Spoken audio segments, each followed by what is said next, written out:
Je pense que vous avez déjà tous lu le titre. Donc pour ceux qui savent pas, Hackback ça a commencé il y a 1 an et demi à peu près. Ça a été un très bon apprentissage, très bon voyage. On a commencé tout doucement avec quelques tutos un petit peu en galère et un petit peu en stress face à la caméra. Mais globalement ça s'est bien passé et puis rapidement ça a enchaîné. Sur les interviews avec les Cybertalk, il y avait tout ce qui était les challenges aussi qu'on faisait sur le Discord, qui était toujours très sympa à animer et voir les retours de la commune là-dessus. Mais je pense que vous avez vu vous aussi le problème au bout d'un moment, c'est que en fait tout ça prenait énormément de temps à organiser, à filmer, à produire, etc. Et pour ceux qui sont pas au courant, j'ai un boulot à côté, je fais pas que du YouTube. Et ça a été très très visible au moment où j'ai passé l'OSCP parce que tout simplement il fallait que j'investisse énormément d'heures dans l'obtention de la certification et tant au niveau moral que nombre d'heures par jour, c'était juste incompatible avec la chaîne YouTube. Donc c'est une période littéralement où il n'y a pas eu de vidéo pendant 2 mois et demi, je crois, quelque chose comme ça. Et ensuite, même si il y a eu un petit peu de renfort avec Nubosaurus qui a commencé de plus en plus à rentrer dans les vidéos et à m'aider sur plein de sujets, vous avez bien vu avec les dernières vidéos qui ont été produites, j'ai essayé de grimper d'un cran en termes de production, de storytelling, etc., de partenariat aussi. On a essayé même si c'était pas des partenariats payés, on a essayé de trouver des partenaires et des personnes intéressantes, voilà, à vous montrer. Mais il y a une réalité matérielle derrière aussi qui fait que, pour être clair, moi j'ai investi plus de 3000 balles dans la chaîne. Il y a plein de projets qui m'ont coûté pas mal de sous. Et puis le souci, c'est surtout en termes de temps. Je sais pas si on imagine de l'autre côté de la caméra, mais filmer une vidéo de 5-10 minutes pour la chaîne YouTube, par exemple celle où j'essaie d'apprendre à poser de bonnes questions, c'est 8 heures de travail entre l'écriture puis jusqu'à la sortie. Et pour des vidéos comme celle de l'OSCP, on atterrit à 60 heures de boulot. Les Cybertalk en général c'est une 15aine d'heures de travail aussi, donc c'est juste faramineux en termes de temps investi. Malheureusement, même si c'est quelque chose qui me plaît énormément, en fait j'ai plein d'autres projets à côté, ne serait-ce que professionnellement, trouver un job de pentester junior. Il y en a peut-être certains qui le savent déjà, mais je pars à Montréal l'année prochaine, enfin cet été, et il va falloir que je me trouve un taf là-bas de pentester. Donc toute ma montée en compétences techniques, pareil, c'est quelque chose qui prend énormément de temps. Donc voilà, c'est compliqué de maintenir tout ça. Et malheureusement, il va falloir faire un choix au bout d'un moment. Et c'est pour ça que j'avais pas envie de faire cette vidéo. Mais en fait, je peux pas sacrifier mon futur travail. J'ai juste trop travaillé pour y arriver. Donc, pour l'instant, Hackback, ça va s'arrêter là. Surtout, je tenais à remercier toute la communauté, tous les gens qui sont passés dans le Cybertalk. Ça a été de super rencontres. Vraiment, on a passé de très bons moments. Mais voilà. Allez, sur ce, je vous souhaite à tous une bonne continuation. Et puis, si on se croise sur peu importe un event online ou IRL, n'hésitez pas à venir saluer, ça fera toujours plaisir. À bientôt.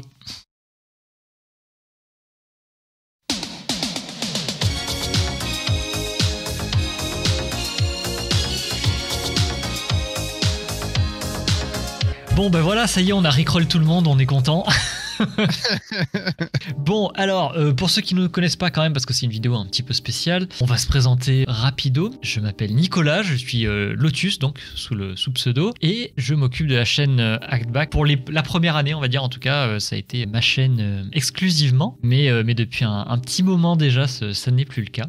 Alors, Nubosaurus, sous pseudo Nubo, j'ai aussi une chaîne perso que certains peut-être connaissent, Nubosaurus Rex. J'ai mis le pied dans la porte et je suis plus souvent sur la chaîne Hackback que sur la mienne finalement. Exactement, tu t'es incrusté et finalement ça a été accepté avec plaisir, donc tout va bien. C'est ça, j'ai vu de la lumière, je me suis dit tiens, j'avais à boire et à manger sur la table, je suis resté. Alors je pense qu'il y a une évidence mais qu'il va falloir clarifier. Ça fait effectivement quelques mois qu'on fait des émissions, des podcasts ensemble, qu'on fait des reportages ensemble, qu'on est admin mutuel sur nos serveurs Discord. Donc je pense qu'à un moment il va falloir l'avouer quand même. Oui, nous nous associons sur la chaîne Hackback, qui n'est donc plus du tout que ma chaîne mais également la chaîne de Nubosaurus. Et d'ailleurs nous avons même un troisième Larron qui nous a rejoint en cours de route, un petit peu plus pour de la partie technique, on va dire, donc il n'apparaîtra pas à la caméra et on ne le nommera pas. On a un ingénieur de l'ombre caché sous le bureau. Alors non, pas sous le bureau. Et on a aussi, bien sûr, nos modérateurs qui sont sur le serveur Discord et qui veillent au grain et qui nous aident dans moult tâches, bien entendu. On les salue. Donc, cette vidéo incroyable, et vous êtes tous fait bait, j'espère, elle est là pour annoncer pas mal de choses. On officialise effectivement notre association, mais pour une bonne raison, c'est que là, aujourd'hui, Hackback entame sa saison 2. En fait, on a tourné cette vidéo parce que c'était les 10 000 abonnés. On attendait les 10 000 pour faire la vidéo et il n'y avait absolument aucune autre raison. Parfait. C'est vrai qu'elle tombe pile poil, 10 000 ce matin, ce qui est incroyable, hein. Merci au passage. Mais donc voilà, on n'était pas du tout en retard. Toujours est-il que la saison 2 a commencé depuis quelques mois maintenant et officieusement ça a commencé avec le premier Cybertalk, on va dire avec BZ Hunt, pour un épisode qui a duré 7h40, assez incroyable. Et ça continue, alors récemment on a reçu Kermit, la vidéo au moment où on est en train de parler est en cours de préparation, ça devrait pas tarder à sortir. Et on va continuer dans ce qu'on a fait de toute façon, l'émission change pas. L'intérêt du Cybertalk, c'est d'avoir un format très long, mais qui permet d'aller au bout du sujet qu'on aborde. Ça donne finalement une certaine liberté de ton et la possibilité pour les invités de pouvoir s'exprimer complètement sur leur sujet en fait. Alors en parallèle de ça, on a une autre émission qui va arriver, qui va être la cousine malfamée du Cybertalk, qu'on a appelée avec une inspiration incroyable Anon Talk. Et le but de cette émission, ça va ressembler pas mal au Cybertalk, sauf que cette fois-ci, notre invité sera complètement anonymisé. Et le but, ça va être d'aller explorer des terrains un petit peu plus pentus, on va dire.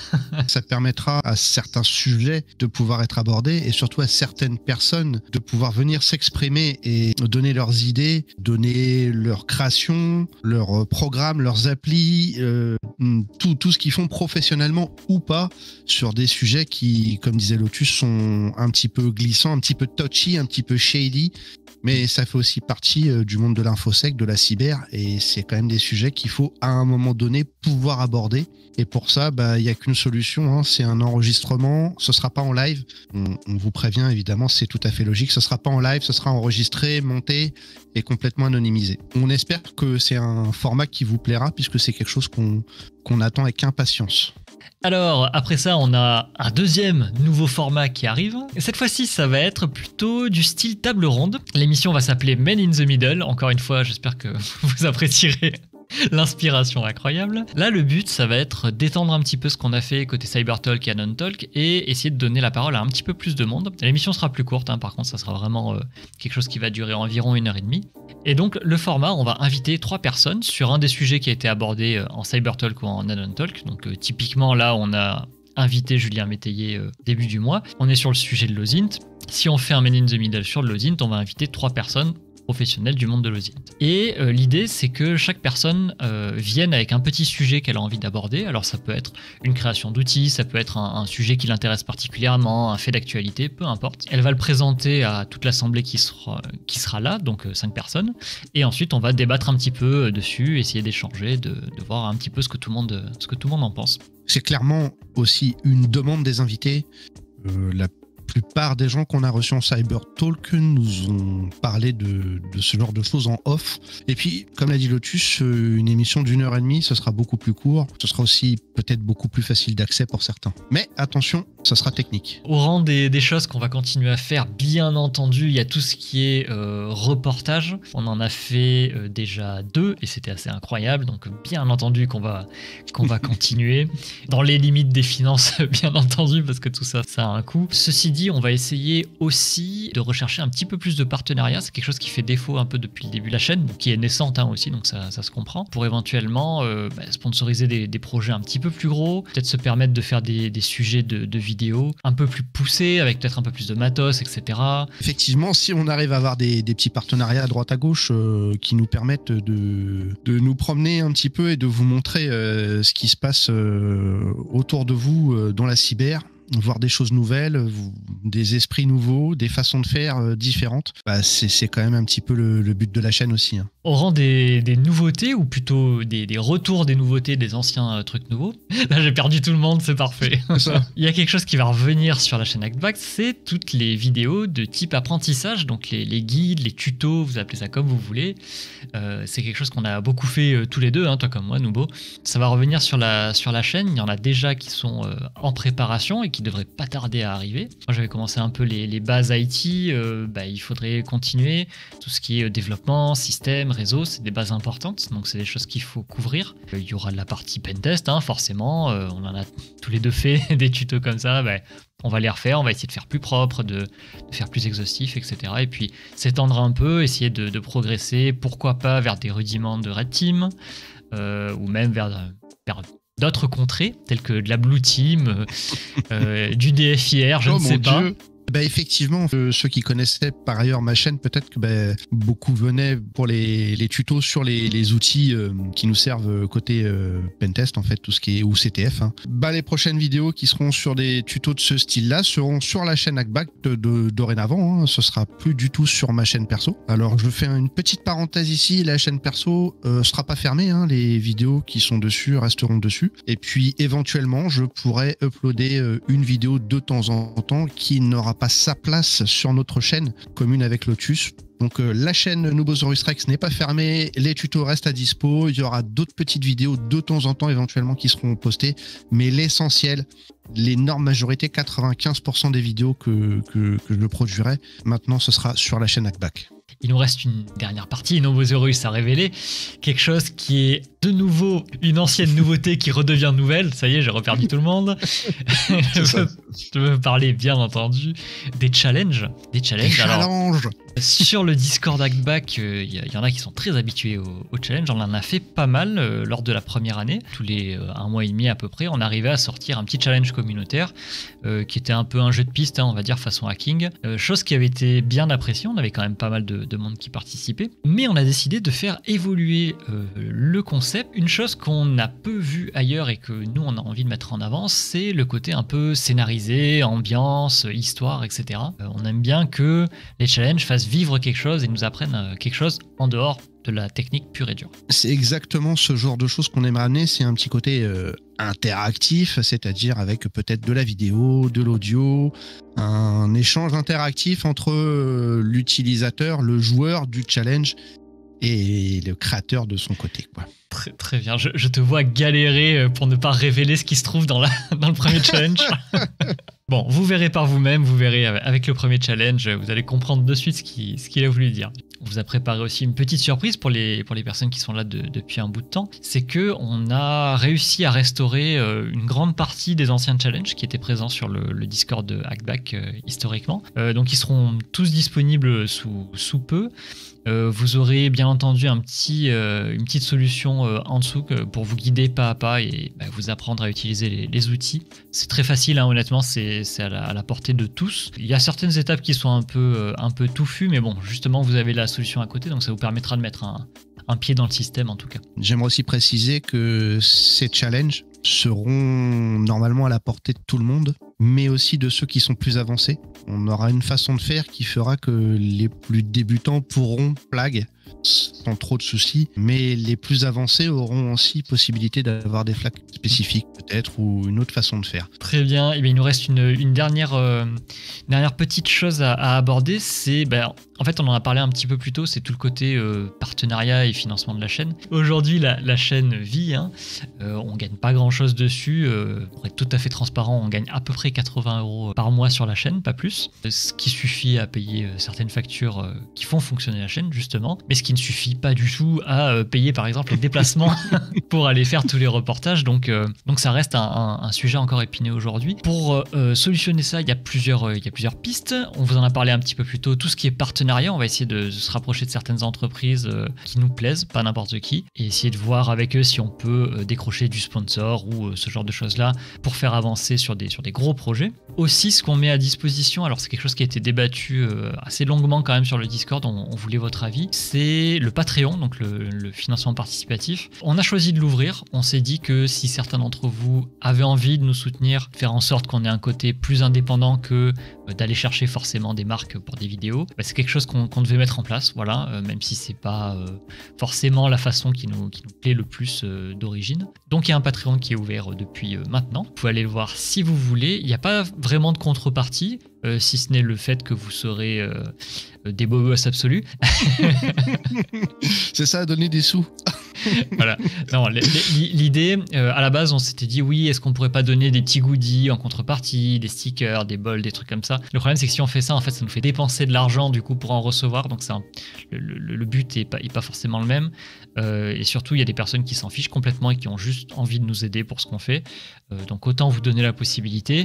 Et pour ce qui est des goodies, des petits trucs à gagner sympas. Bien sûr que si tout le monde se met à gueuler, on veut des t-shirts, des pulls, des autocollants et des mugs Actback, bon, bien sûr qu'on en fera au bout d'un moment. Exactement, vous avez d'ailleurs peut-être les premiers prototypes, hein, on ne sait pas. Exactement. C'est vrai que, on va être honnête, hein, si vous voulez voir des reportages et des trucs sympas à droite à gauche, on n'a pas le choix, parce que sinon on pourra pas. Bon, si vous voulez donner quelque chose, vous donnez quelque chose. Si vous voulez rien donner, vous donnez rien. Hein, c'est pas faut pas vous sentir obligé. Tout à fait, et c'est très important de le dire, la chaîne n'est pas en danger s'il y a personne qui donne. Si on est alone in the dark, c'est pas grave. Non mais ouais, clairement, hein, faut le dire. Non, c'est clair. Oui, non, on fera, en fait, on fera ce qu'on fait aujourd'hui. Hein, alors peut-être un peu moins intensément parce qu'au bout d'un moment on se fatigue, mais ça tournera quoi qu'il arrive. Autre sujet dans les événements qu'on a couvert très récemment, il y avait le Brest CTF et certains d'entre vous ont peut-être remarqué qu'on avait aligné une team CTF là-bas qui était officielle. Hein, c'est la team Actback. Alors Actback puis Actback TBS du coup. Et en fait on s'est allié, on va dire, avec les gars de TBS, donc Pierre et Edra. Qui ont été incroyables hein, pendant ce CTF, qui clairement ont marqué pas mal de points. Et donc l'idée derrière tout ça, en fait, c'est qu'on monte une team en partenariat avec eux pour essayer de montrer un peu ce qu'on est capable de faire. Ce Brest CTF, ça a permis une rencontre avec les gars de TBS. Jetez un petit coup d'œil à leur plateforme. Si vous aimez les challenges, c'est aussi très sympa. Et pour ce qui est de l'équipe de CTF elle-même, on recrute encore. On a besoin de gens côté Rivers et Pawn. Si vous êtes intéressé éventuellement, vous venez sur le Discord, vous venez en discuter et puis on verra comment ça se passe. Autre chose d'ailleurs, sur le Discord, il y a quand même pas mal de gens qui s'animent autour des CTF, qui sont souvent en recherche de team, qui ont juste envie de participer à certains CTF. Si jamais ça vous tente et que vous avez envie de monter une seconde équipe, contactez-nous. Il n'y a pas de souci, on peut être aussi des soutiens pour vous aider à organiser ce genre de choses. C'est quelque chose qu'on peut faire. Peut-être vous faire un peu de pub pour chercher des nouveaux membres, etc. Donc surtout n'hésitez pas, c'est le genre d'initiative qu'on soutiendra avec plaisir. Vous pensiez que c'était fini, mais pas du tout. Aujourd'hui, c'est aussi la sortie du site actback.fr sur lequel on bosse depuis des mois. Au programme, un espace challenge, des événements, des ressources, nos dernières vidéos et même un espace Twitch sur lequel on pourra mettre en avant des émissions qu'on apprécie. Dans la partie challenge, vous retrouverez quasiment tous les anciens challenges de la communauté, complètement rénovés, avec une boîte à outils et même une solution pour vous aider à progresser. Chaque mois, vous trouverez un nouveau challenge actif, scénarisé et qui, bien entendu, vous permettra de gagner des points pour progresser dans le classement général. Côté ressources, le principe est simple, choisissez votre domaine et vous aurez accès à tous les articles, guides et vidéos disponibles sur le sujet.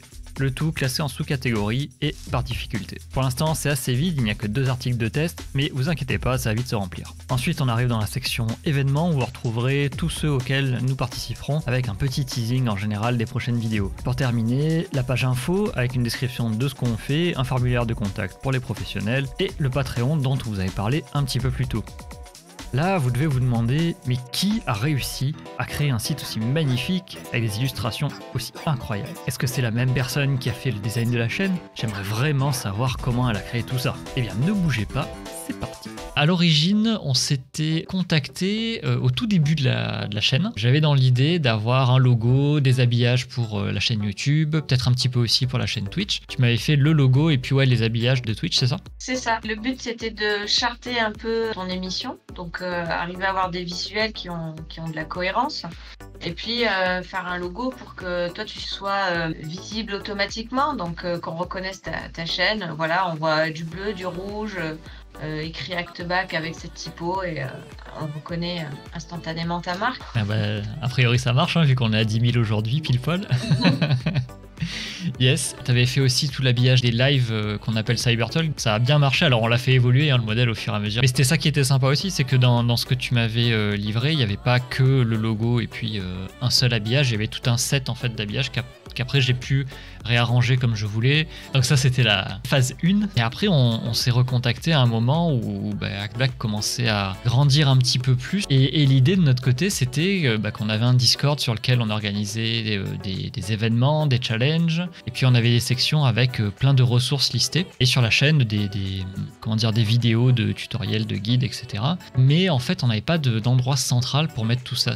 Souvent ça allait sur Discord, mais bon Discord c'est un truc... de discussion, hein, c'est pas forcément extrêmement bien rangé. Puis visuellement, bon, ça avait pas forcément trop de gueule non plus. C'est vrai que j'avais envie d'avoir quelque chose qui soit beau, qui claque. C'était un des axes de la chaîne aussi, c'était d'essayer esthétiquement d'avoir quelque chose de carré et de plaisant à voir. Et donc on a donné naissance, alors toi à 90%, hein, n'est-ce pas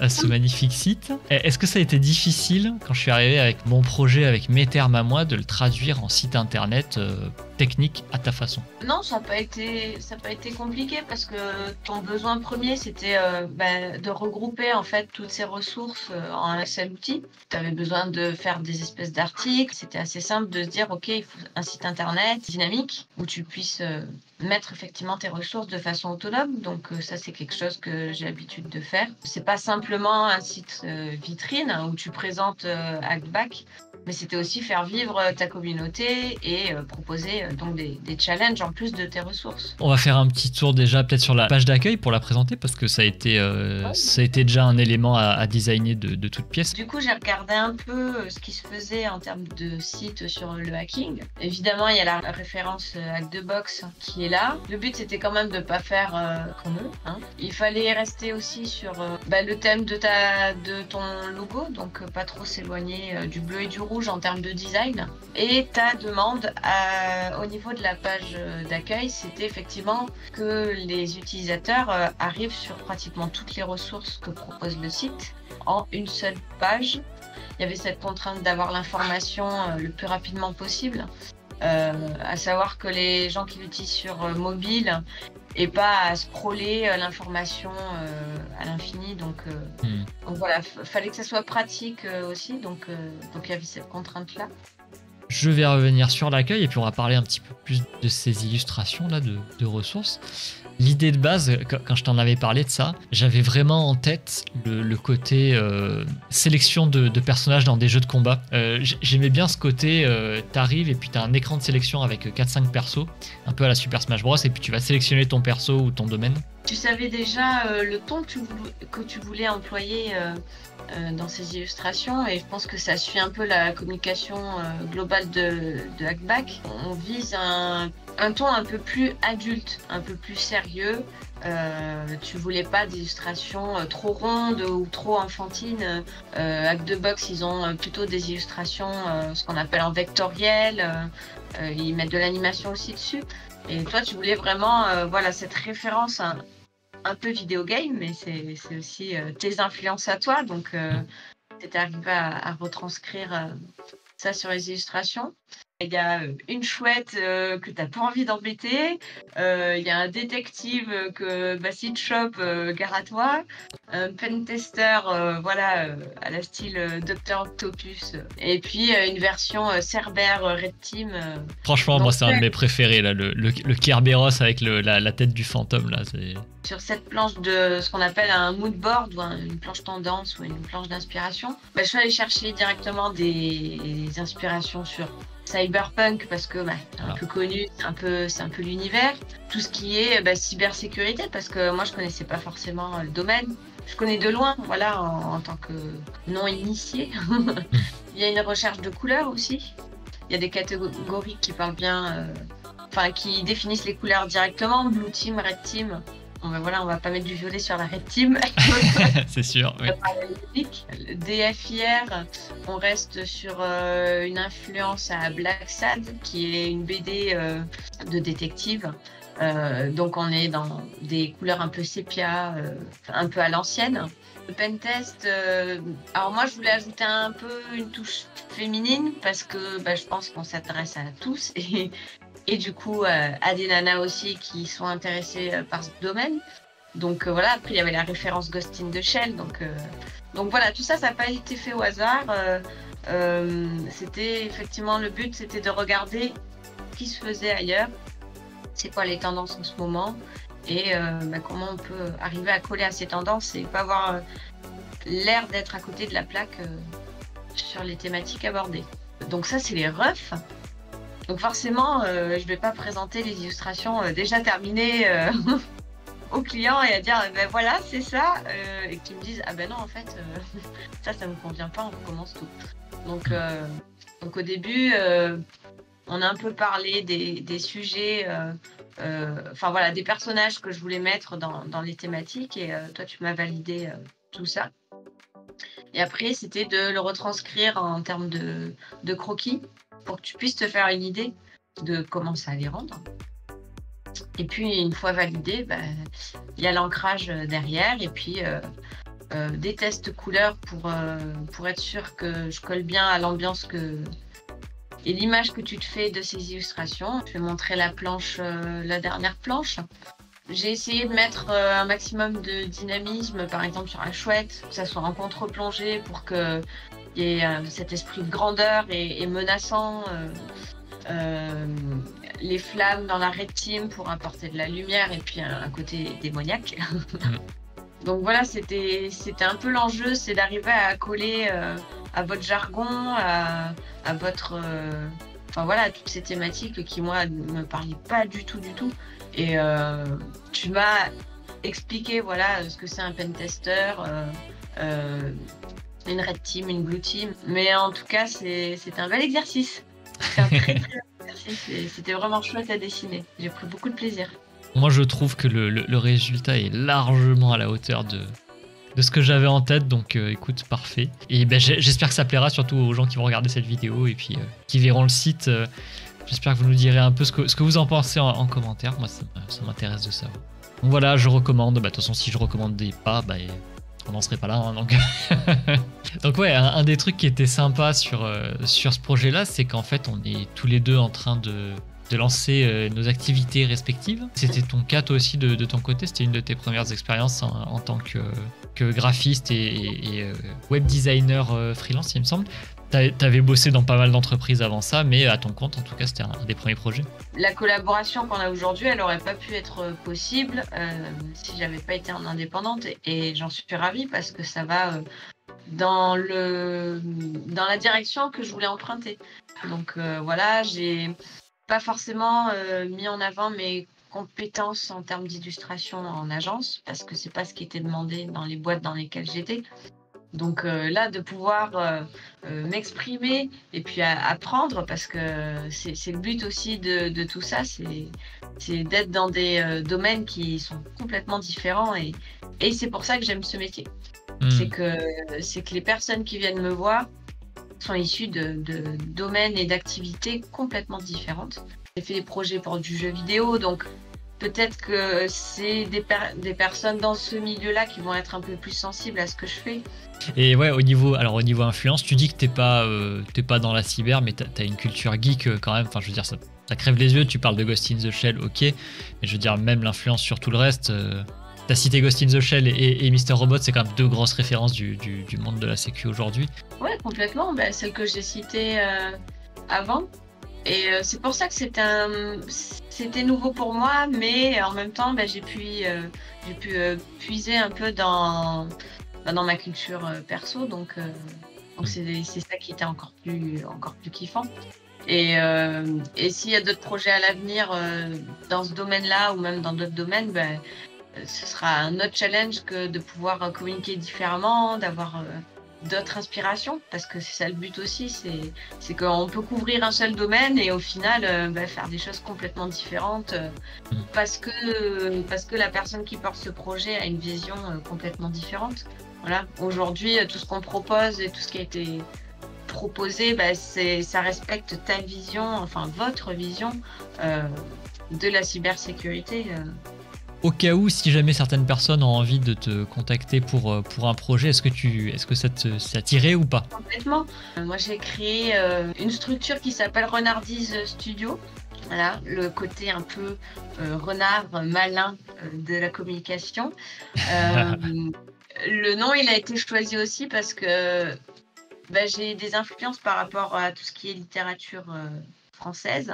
Étant plus jeune, tout ce qui est Le Petit Prince ou les fables de La Fontaine m'ont beaucoup inspiré. Et du coup, je me suis dit, tiens, le renard, ça me convient bien. J'aime bien l'image que ça donne. Il y a un côté très humain, très malin, très réfléchi aussi. Et voilà, c'est un peu l'essence de Renardise Studio. Et vous pourrez retrouver sur ce site internet tout ce que je fais, tout ce que j'ai réalisé, mes tarifs, mes coordonnées pour me contacter si besoin. Donc voilà, n'hésitez pas à aller dessus. Je serais ravie d'avoir votre avis et votre contact si vous avez un projet avec grand plaisir. Alors, en fait, on n'a pas d'idée pour les outros, enfin pour l'outro de cette vidéo. Là, on avait tout le script écrit et on est en train d'enregistrer. Et en fait, en bas, dans la case outro, il y a écrit on verra bien, 3 petits points. Voilà. Mais on verra bien, en fait, on n'a pas d'idée, donc on va faire l'outro comme ça. Voilà. Donc, Nubosaurus. On verra bien. Voilà, à bientôt, hein, c'est la saison 2, c'est bien organisé, ça commence bien. Allez, ciao. Salut. Kelao.